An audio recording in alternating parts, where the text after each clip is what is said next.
میرا نام سارا ہے، میری عمر 20 سال ہے، قد 5 فٹ 2 انچ اور میں خود کو ہمیشہ خوبصورت محسوس کرتی ہوں۔ میرا چہرہ پھولوں کی طرح تازہ ہے، آنکھوں میں ایک خاص سی مستی ہے، گال بھرے بھرے اور ہونٹ رسیلے جیسے رس گھول دیا ہو۔ یہ سب کچھ ہمیشہ میرے ارد گرد لوگوں کی توجہ کا مرکز رہا، لیکن اس وقت کی بات کچھ اور تھی۔ جب میں 16 سال کی تھی اور میٹرک کے امتحان سر پر تھے، اس عمر میں ہر چیز ایک الگ ہی شدت سے محسوس ہوتی ہے۔ میں پڑھائی میں اوسط تھی، نہ بہت کمزور اور نہ ہی کوئی غیر معمولی ذہین۔ امتحان کی تیاری کے لیے مجھے رہنمائی کی ضرورت تھی۔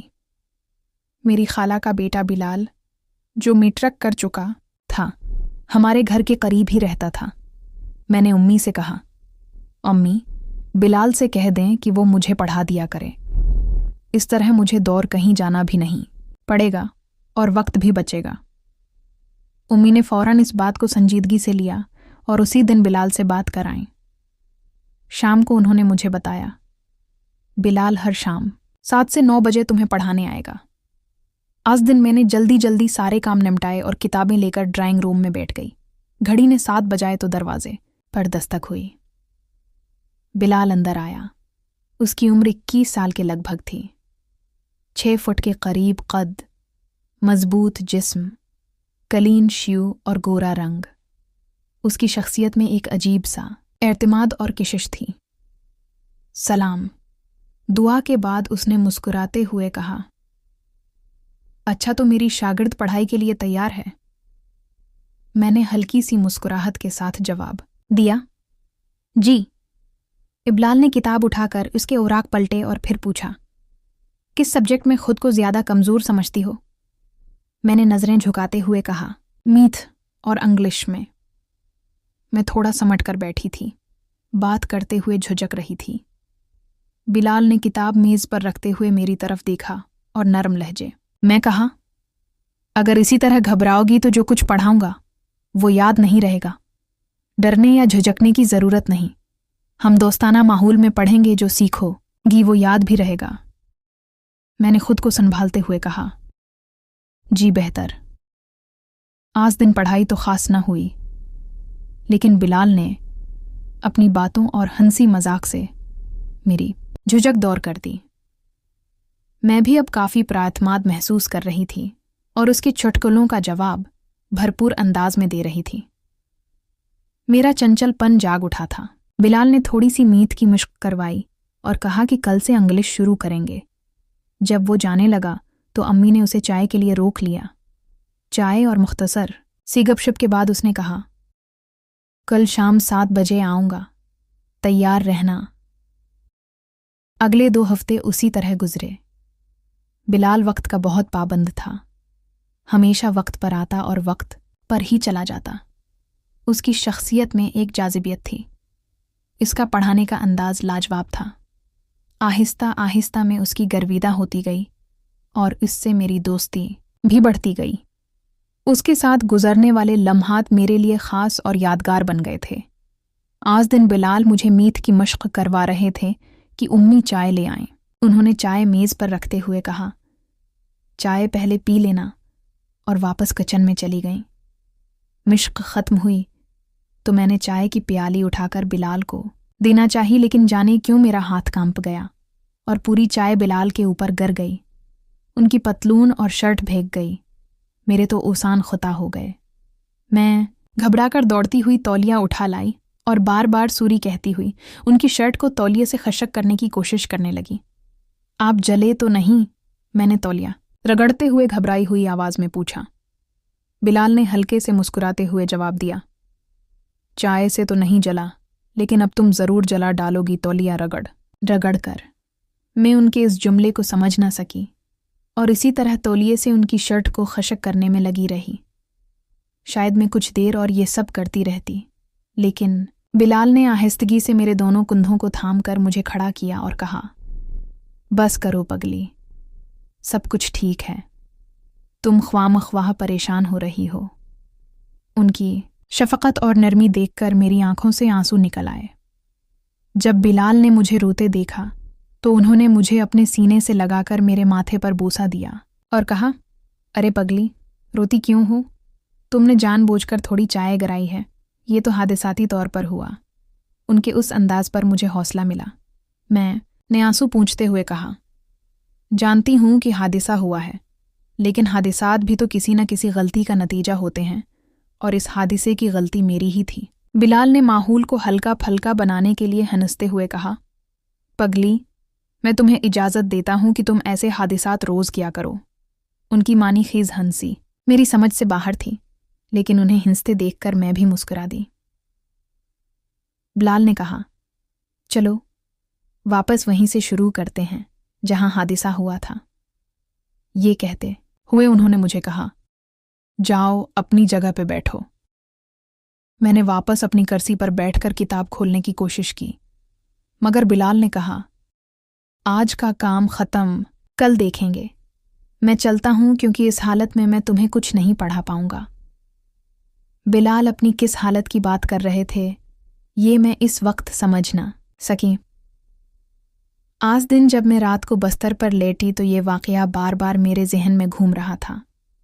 इस वक्त तो सब कुछ मेरे लिए शर्मिंदगी का बायस था, लेकिन अब इन लम्हों को याद करना थोड़ा डर भी लग रहा था। मुझे पता ही न चला कि कब नींद ने मुझे अपनी आगोश में ले लिया। इस रात मैंने ख्वाब में बार बार बिलाल को देखा। कभी हम किसी नदी के किनारे बैठे बातें कर रहे होते, कभी किसी पार्क के कोने में बेंच पर, कभी पहाड़ों और सहराओं में घूम रहे होते और कभी समंदर की लहरों से खेल रहे होते। इस रात मैंने और बिलाल ने मिलकर ख्वाबों में पूरी दुनिया की सैर की। सुबह जब आंख खुली तो ख्वाब के सारे मनाजिर मेरे जहन में नक्श थे। मैं बस्तर से उठना ही नहीं चाह रही थी। मैं इन ख्वाबों की दुनिया से निकलना ही नहीं चाहती थी। मुझे इल्म ही नहीं कि ऐसा क्यों था, पर जो भी था बहुत पर लुत्फ था।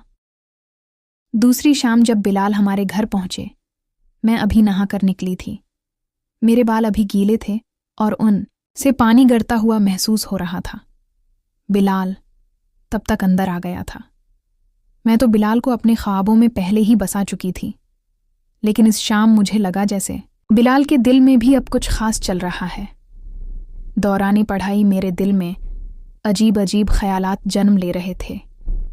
मैं नहीं जानती थी कि मोहब्बत क्या होती है, मगर इतना ज़रूर था कि बिलाल की मौजूदगी मुझे मदहोश कर रही थी।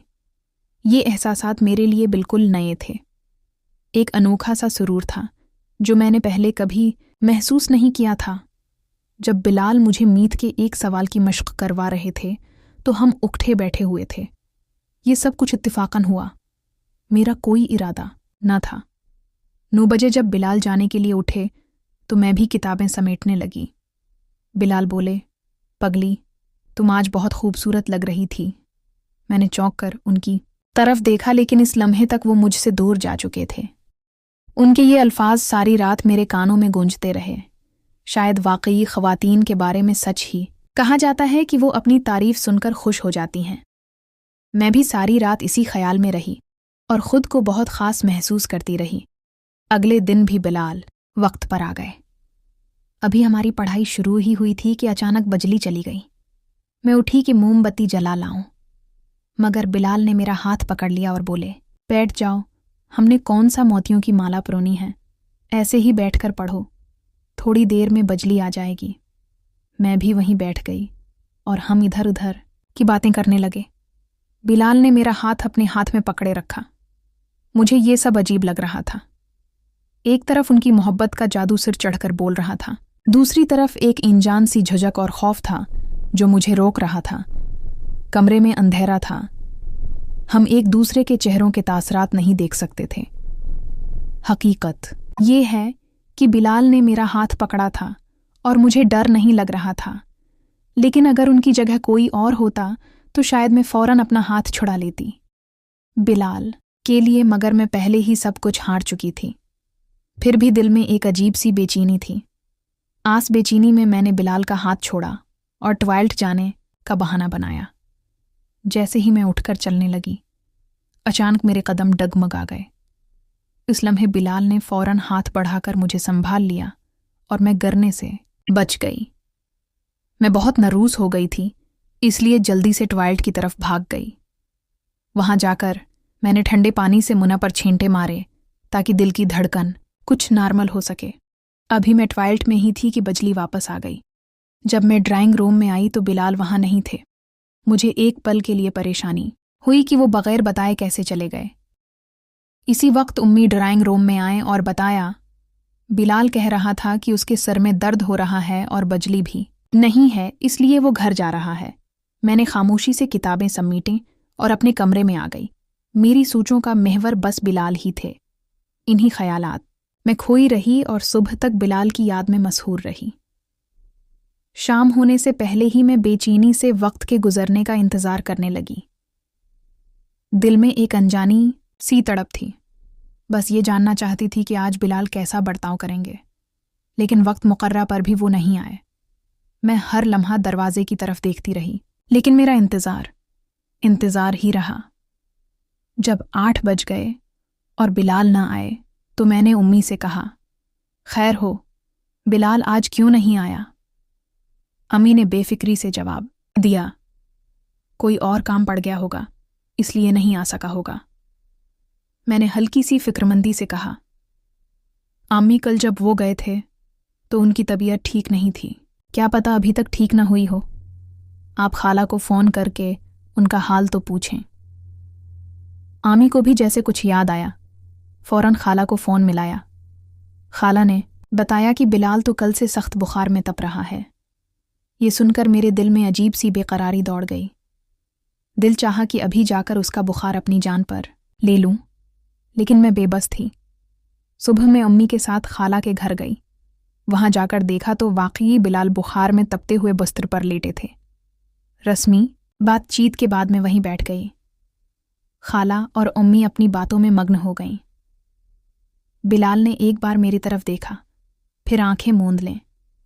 इन सब की मौजूदगी में हम कुछ बात भी नहीं कर सकते थे, इसलिए खामोशी छा गई। बातों बातों में खाला ने बताया कि उनकी सहेली की बेटी की शादी है और उन्हें वहां जाना बहुत ज़रूरी है, लेकिन वो जा नहीं सकते।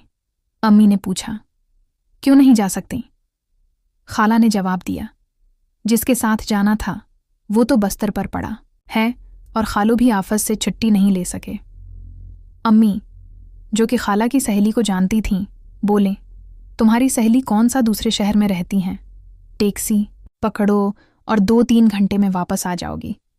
ये सुनकर मेरे जहन में एक ख्याल आया कि अगर उम्मी और खाला शादी पर चली जाएं तो मुझे बिलाल से अकेले में बात करने का मौका मिल जाएगा। मैंने भी उम्मी की तायद में कहा, खाला, अगर आपकी सहेली उसी शहर में रहती है तो ज़रूर जाएं। बिलाल की फ़िक्र न करें। मुझे फ़िक्र नहीं कर लिया, हालांकि वो जाना नहीं चाहती थी। आके जाने के बाद मैं और बिलाल घर में अकेले रह गए। कुछ देर तक कमरे में खामोशी छाई रही। बिलाल आंखें मूंदे लेटे रहे। शायद वो इंतज़ार कर रहे थे, लेकिन मैं हैरान थी कि बात कहाँ से शुरू करूं। तन्हाई और खामोशी ने माहौल को अजीब सा बना दिया था। अचानक बिलाल ने मेरी तरफ क्रूट ली और आंखें खोल दें।